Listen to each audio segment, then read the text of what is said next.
Before we begin, our channel is currently demonetized, so if you'd like to support us, the donation link is in the description and pinned comment below. Every great conflict in history has a beginning. Every villain has an origin story that explains how they became the enemy. Usually, we can look at their past and find a moment of trauma or a deeply flawed environment that shaped their choices. We can see the terrible things that happened to them and understand why they turned down a dark path. But when we look at the ultimate origin of evil, we face a question that completely defies human logic. If a perfect God created a perfect universe and every single thing he made was flawless, where did the first drop of evil come from? God is perfectly good. He has no darkness in him at all. He created spiritual beings, the angels, and placed them in a perfect environment. There was no bad influence. Everything was exactly as it was supposed to be. Yet, in the middle of this perfect environment, the greatest tragedy in the history of the universe took place. One of the most beautiful and powerful created beings made a choice that shattered the peace of heaven. This being was completely perfect from the moment of his creation. He had full access to the presence of God. He knew the deep joy of serving the Creator. But somehow, a dark thought grew inside his mind. How does a perfect mind invent a tainted thought? How does a being who has only ever known pure light suddenly discover how to cast a shadow? The first step in answering these questions is to understand the strict boundary between God and everything else that exists. We often make the mistake of thinking about angels as if they are just slightly less powerful versions of God. But this is completely incorrect. The distance between God and the highest angel is infinite. God is uncreated. He has always existed. He has no beginning and no end. He does not rely on anyone or anything to keep him alive. His existence is a fundamental part of who he is. On the other hand, every single angel in heaven is a created being. They have a birthday. There was a time when they did not exist, and then God spoke them into being. Because they are created, they are entirely dependent on God for their continued existence. They are not self-sustaining. Every breath they take, every thought they think, and every movement they make is only possible because God is actively giving them the power to exist.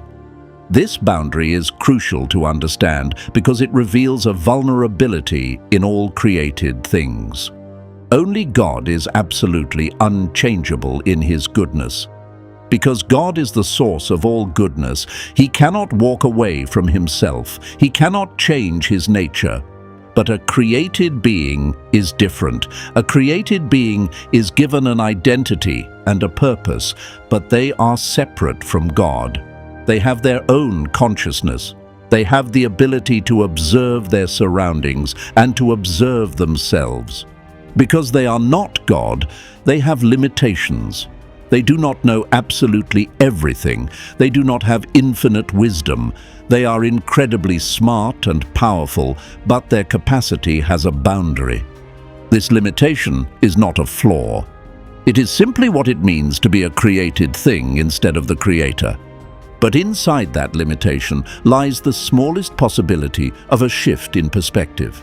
A created being can look at the Creator, or it can look away from the Creator. It can remember its dependent status, or it can slowly forget that it relies on God for everything. This delicate balance between knowing you are created and imagining you are independent is the precise location where the first shadow began to form. When people ask how a perfect being could ever do something wrong, they are usually confusing two different types of perfection. We hear the word perfect, and we immediately think of God. The perfection of God means that he is completely flawless, totally unchangeable, and absolutely secure in his ultimate power. God cannot be tempted. He cannot be corrupted. He cannot decrease in value. His perfection is absolute. But the perfection of a created being is very different. When God makes an angel, He makes it perfect for its specific purpose. They were flawlessly designed to reflect the glory of God. They had pure minds capable of deep understanding, and they lived in ideal environments with absolutely nothing pushing them to do wrong. However, angels have the ability to make choices. Having this ability was not a mistake. It was a necessary part of having free will. They were completely pure and holy from the moment they were made, but because their minds were free, they had the ability to choose a new direction. You were blameless in your ways from the day you were created till wickedness was found in you. He was flawless. The wickedness was not put there by God. The wickedness was found in him later. It was generated from within. This tells us that a perfect created being has the power to initiate an action that changes their own nature. To really grasp how this could happen, we have to change the way we think about evil. We often imagine evil as a dark substance or a dark energy that exists in the universe. If we view evil as a physical or spiritual substance, then we are forced to ask who created it. And since God created everything, we might falsely conclude that God must have created this dark substance. But this is a major misunderstanding of what evil actually is. Evil is not a created thing. Evil is a lack of something. It is a corruption of something good. Think about darkness. Darkness is just the total absence of light. When the light goes away, the darkness is just what is left over. Evil operates in the exact same way. God did not create a substance called evil. God created everything good. He created love, truth, harmony, and peace. Evil is simply the absence of God and his goodness. Evil is what happens when a created being decides to walk away from the light. God did not create the shadow. The shadow was created when the angel turned his back on the light. This means that God is completely innocent of creating evil. When tempted, no one should say, "God is tempting me," for God cannot be tempted by evil, nor does he tempt anyone. God only produces good. He is entirely pure. This is the message we have heard from him and declare to you: God is light. In him there is no darkness at all. Because evil is an absence of good, it requires a good thing to exist first before it can ruin it. A lie cannot exist unless the truth exists first, because a lie is just a twisting of the truth. The angel who fell did not discover a dark magic potion that God accidentally left lying around heaven. Instead, the angel took the good things God gave him, his beauty, his intelligence, his free will, and he twisted them out of their proper shape. Evil is not a creation. It is a tragic distortion. If God knew that creating beings with the ability to choose could lead to this terrible distortion, why did he give them that ability? Why not just create beings who were completely locked into doing the right thing forever? The answer to this question lies in the very core of who God is. God is love. Because God is love, he desires to share his love with others, and he desires to receive genuine love in return. But love has very strict rules. One of the absolute rules of love is that it cannot be forced. Love must be a voluntary offering. It must be freely given, or it is not love at all. Imagine if you could build a highly advanced robot. You program the robot to follow you around, make your meals, and say the words "I love you" every morning. The robot will never betray you. It will never run away. It will never argue with you. It is completely safe. But would you ever feel truly loved by that robot? Of course not. You know that the robot has no choice. It is just running a computer program. Its words mean nothing because it does not have the capacity to say anything else. For love to have any real value, there must be a legitimate alternative. The person saying "I love you" must have the full ability to say "I reject you." The capacity to walk away is what gives the decision to stay its massive value. God did not want a heaven filled with biological or spiritual robots. He did not want a universe of slaves who obeyed him because they had no other option. He wanted a universe filled with intelligent, beautiful beings who looked at his goodness and freely chose to worship him. But to create a being capable of this high level of authentic love, God had to give them the ultimate gift. He had to give them a truly free will. He had to grant them the sovereignty to make a real choice. But there is a risk. When you give a creature the ability to freely choose good, you must also give them the real ability to choose against good. You cannot have a one-sided coin. If the choice for God is real, the choice against God must also be real. God valued the beauty of authentic love so much that he was willing to take the incredible risk of allowing free will. He knew that the possibility of rejection was the necessary price for the possibility of a genuine relationship. The freedom was the most beautiful part of their design. It was the crowning glory of their creation. But it was a terrible and heavy responsibility. The angel had the potential for total devotion or total destruction. So we have established that the angel was perfect, that he had free will, and that evil is just a twisting of the good. But how exactly did the twisting begin? If he lived in a perfect place with a perfect God, what gave him the idea to turn away? When God created this high-ranking angel, he made him incredibly beautiful and incredibly wise. He was covered in splendor. He held a position of great honor in the heavenly realm.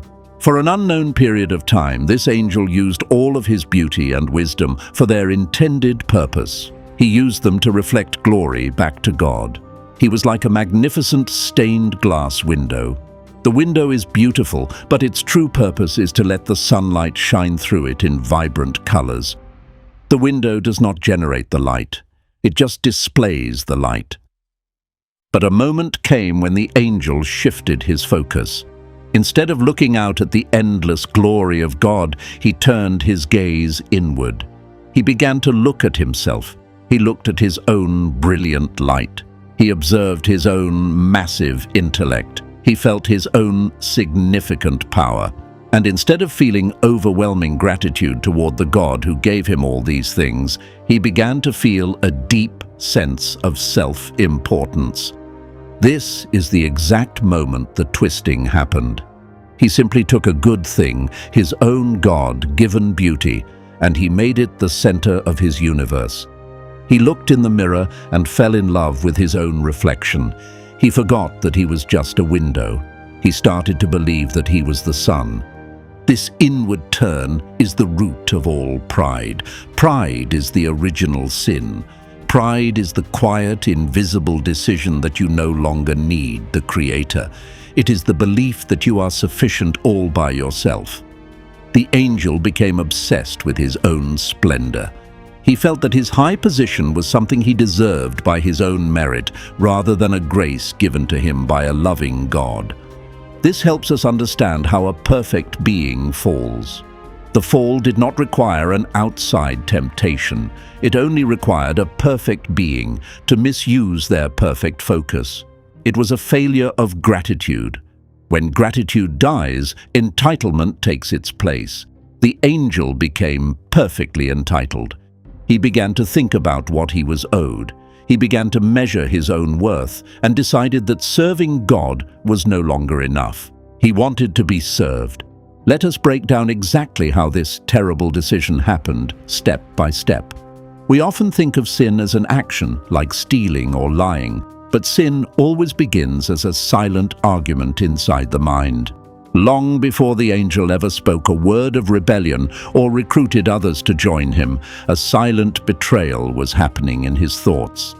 Step 1 was admiration. He admired his own perfection. There is nothing wrong with recognizing that God made you well. But admiration quickly turned into step 2, which is self-obsession. He became absorbed with his own qualities. He spent his time meditating on his own greatness. Step 3 was comparison. He began to look at the other angels and realized he was higher in rank. Then he looked at God. He knew God was the ultimate ruler, but he began to resent the gap between them. He felt that his beauty was so great that he deserved to sit on the highest throne. He stopped seeing God as a loving father and started seeing God as a rival holding him back. Step 4 was ambition. The inward obsession transformed into an outward goal. He formulated a plan. He decided that he would ascend. He would raise his status. He would become equal to the Most High. This ambition was completely delusional. How can a created thing ever be equal to the uncreated Creator? It is mathematically and philosophically impossible. But pride always produces blindness. The moment the angel chose to elevate himself, he lost his pure wisdom. His perfect mind became instantly infected with foolishness. Step 5 was the final commitment. He made the conscious, deliberate choice to sever his emotional and spiritual dependence on God. He crossed the line from a fleeting thought to a permanent posture of defiance. At that exact moment, his nature changed.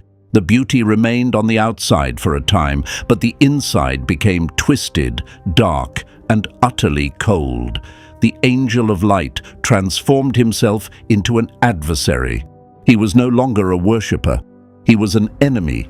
He generated this sequence entirely on his own. God did not push him. God did not set a trap for him.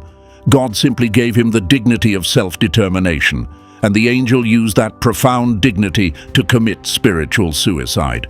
If this video is blessing you and you'd like to help us continue on this journey, you can find the support link in the description and pinned comment below. Even after we carefully analyze the steps of pride and the shift in focus, our human minds still scream for a deeper explanation. We still want to ask, but why? Why would a highly intelligent being, standing in the literal presence of absolute love and absolute power, think that rebelling was a good idea? Surely he knew he could not win against an all-powerful God. Surely he knew that separating from the source of life would only lead to a living death. Why would anyone do something so obviously self-destructive? This is where we have to humbly admit our limitations. The Bible refers to the origin of evil as a deep mystery. It is the mystery of lawlessness. The reason we cannot fully explain the logic of the first sin is because sin is fundamentally illogical. There is no rational reason for it. If we could find a perfectly logical reason for why the angel rebelled, then the rebellion would make sense. If it made sense, it would somehow be justified. If God had been unfair to him, then the rebellion would be a logical response to injustice. If God had hidden his goodness, then the rebellion would be a logical response to ignorance. But God was completely fair. God was completely good. God revealed his glory constantly. Therefore, the choice to rebel was an act of pure madness. It was an irrational rupture in a rational universe. You cannot apply logic to an inherently illogical act. The angel had every reason to stay faithful and absolutely zero reasons to rebel. Yet he chose rebellion anyway. This shows us the terrifying depth of free will. A free creature can look at a mountain of evidence for goodness and still choose to walk in the opposite direction purely because they want to. We see this same irrational behavior in our own lives all the time. How many times have we known exactly what the right thing to do was? We knew that doing the wrong thing would hurt us and hurt the people we love, and yet we chose the wrong thing anyway. We look back at our own mistakes and ask ourselves what we were thinking. We cannot explain our own minor rebellions. We should not be surprised that we cannot fully explain the massive cosmic rebellion of the first fallen angel. Evil is an absurdity. It is a glitch introduced by a free agent choosing to act against reality. The tragedy did not stop with one angel. The dark shadow of pride quickly spread. A massive number of other perfect angels looked at this rebel and decided to join his cause. How did this happen? How do you convince other perfect beings to abandon a perfect God? The rebel angel did not force them. Just as God respects free will, the enemy could only use persuasion. He used the very first weapon he ever invented. He used lies. The enemy became the father of lies. Because he was incredibly high-ranking and beautiful, he likely had a lot of influence over the angelic host. He probably did not come to them and say, "Let us become evil monsters and ruin the universe." Instead, he likely sold them a twisted version of freedom. He might have planted seeds of doubt about God. He might have whispered that they could reach an even higher level of joy if they just stepped out from under God and claimed their own independence. He appealed to the same pride he had just discovered inside himself. The other angels listened. They entertained the thoughts. They engaged in the debate. And ultimately, a huge portion of the heavenly host made their own individual choices to follow the rebel. They preferred the promise of independent power over the reality of joyful submission.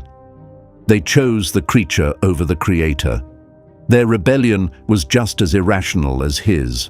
They traded the eternal light for a dark void, simply because the dark void belonged to them.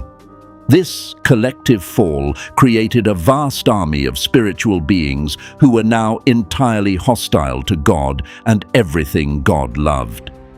The perfect harmony of the universe was permanently fractured. This brings us to one of the most powerful and difficult questions of all. When the angel rebelled, God knew exactly what was happening. God is all-knowing. He watched the first seed of pride grow. He watched the recruitment of the other angels. When the rebellion fully broke out, God had the ultimate power to end it in a single second. God could have spoken a single word, and the enemy, along with all his followers, would have been instantly erased from existence. If God had done that, the problem of evil would have been solved instantly. The shadow would have been destroyed before it ever touched the earth. There would have been no temptation in the garden. There would be no pain, no suffering, no disease, and no war in human history. Why did God let the rebel live? Why did he allow the enemy to stick around and cause so much devastation? To understand God's restraint, we must look at the courtroom of the universe. When the enemy rebelled, his argument was essentially an attack on God's character. By seeking to overthrow God, the enemy was claiming that God's rule was unfair. He was suggesting that God's way was not the best way. He was presenting an alternative system to the entire watching universe. He was saying that independence from God would lead to a better, more exalted existence. If God had immediately vaporized the enemy, what would the other angels have thought? They would have seen God's incredible power. They would have known that you do not mess with the Creator. But a terrifying question would have been planted in their minds forever. They might have wondered if the enemy was actually right. They might have thought maybe God destroyed him to keep him quiet. Maybe God is a tyrant who uses extreme violence to crush anyone who asks a difficult question. If God had used immediate lethal force, the remaining angels would have continued to serve God, but their service would have been motivated by pure terror. They would serve him because they were afraid of being vaporized, not because they trusted his loving character. God's authority would have been maintained by fear, and an empire built on fear is completely contrary to a kingdom built on love. God did not just want to prove that he was the strongest being in the room. He wanted to prove that he was the best being in the room. He wanted to demonstrate that his ways are the only ways that lead to actual life. He wanted to show beyond any shadow of a doubt that the enemy's alternative system was an absolute disaster. To completely destroy the argument of the enemy forever, God chose the hardest possible path. He allowed the enemy to continue to exist. He allowed the enemy to try out his system of rebellion. God basically said, "You want to see what life is like without me? I will let you demonstrate the full results of your philosophy." This world and the long history of human suffering is the heartbreaking result of that cosmic experiment. God allowed the enemy to bring his rebellion to earth. When humanity chose to listen to the same lies the angels heard, the earth was plunged into the shadow. God stepped back just enough to let the consequences of sin fully develop. The entire universe is watching this play out. The angels are watching. They are seeing what happens when created beings try to live without the Creator. They see the wars, they see the greed, they see the broken hearts, the crying children, and the graves. They see the massive, horrifying devastation that comes from a single act of pride. By allowing the rebellion to mature, God is exposing the enemy for what he truly is. The enemy promised freedom, but he delivered slavery. He promised enlightenment, but he delivered absolute darkness. He promised elevation, but he brought everything down to the dirt. Through the long, painful span of history, the universe is learning a lesson that can never be unlearned. They are learning that God is the only source of joy and that walking away from him is pure madness. When this grand, sweeping story finally comes to an end, the enemy will have no supporters left. No one will ever be able to accuse God of being a tyrant. The entire universe will have seen the pure horror of the alternative. God's character will be completely vindicated. His love, his patience, and his deep justice will be recognized by every single creature. The fact that God allowed the rebellion to continue does not mean he abandoned us to face it alone. This is the most beautiful part of the story. God did not just sit back and watch us suffer under the cruelty of the enemy. Instead, the Creator entered into the experiment himself. He took on our fragile human nature. He walked in the same dark world that the enemy corrupted. He allowed the enemy to direct all his hatred and violence at him. God absorbed the ultimate consequence of the rebellion. He experienced the pain, the betrayal, and the death that the enemy brought into the world. But because God is life itself, death could not hold him. He broke the power of the rebellion from the inside out. He did not defeat the enemy by simply dropping fire from the sky. He defeated the enemy by demonstrating a love so radical and so deep that it completely outshined the darkest evil. God has a specific timeline for this cosmic drama. The enemy is operating on borrowed time. He is a defeated rebel, wildly swinging his weapons in the final moments before he is permanently removed. There will be a definitive end to this story. God has promised that he will eventually remove the shadow entirely. He will gather all the broken pieces of this world and remake them. The tragic experiment will be closed. The evidence will be fully collected. The terrible cost of pride will be perfectly recorded in the history of eternity. And then God will establish a new reality where evil will never, ever rise again. He will wipe every tear from their eyes.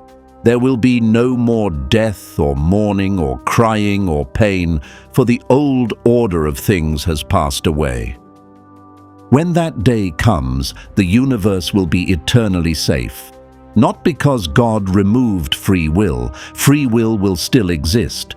The redeemed creatures will still have the capacity to choose, but they will never choose rebellion because they will have seen exactly where it leads. The scars of this world will be the eternal proof that God's way is the only way. The immunity to evil will not come from a lack of choice, but from a total, unbreakable trust in the goodness of God. You might be wondering how this massive, ancient history affects your everyday life. It can feel like an invisible war that has nothing to do with your job, your family, or your personal struggles. But understanding the origin of the enemy changes absolutely everything about how we view our current reality. First, it removes the blame from God.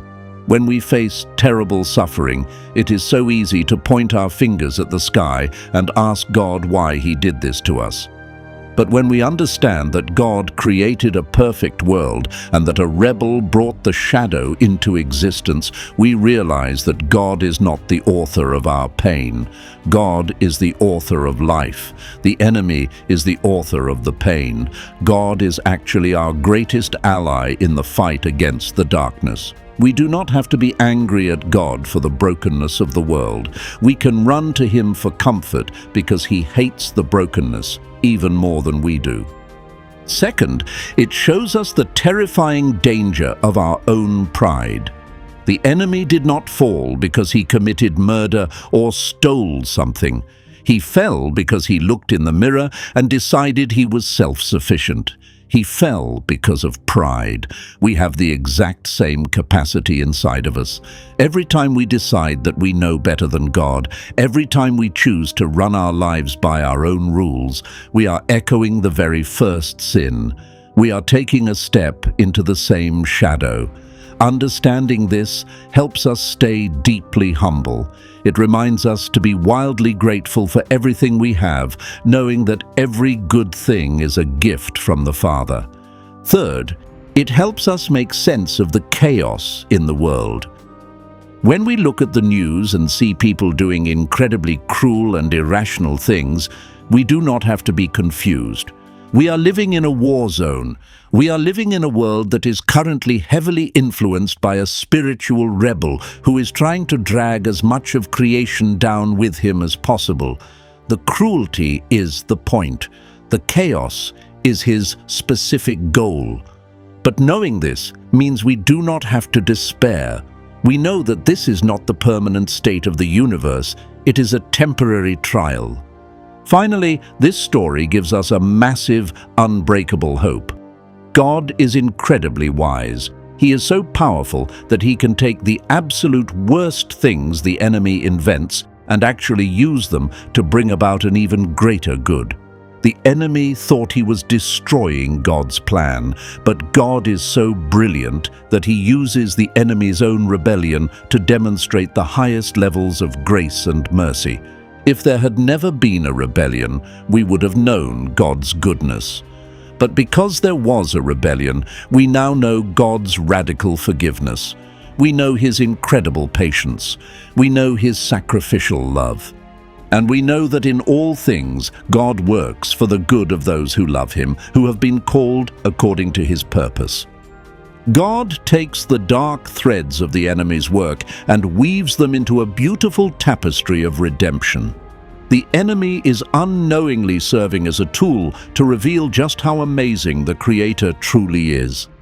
So when you face the shadow in your own life, do not lose heart. Do not let the temporary darkness convince you that the light has failed.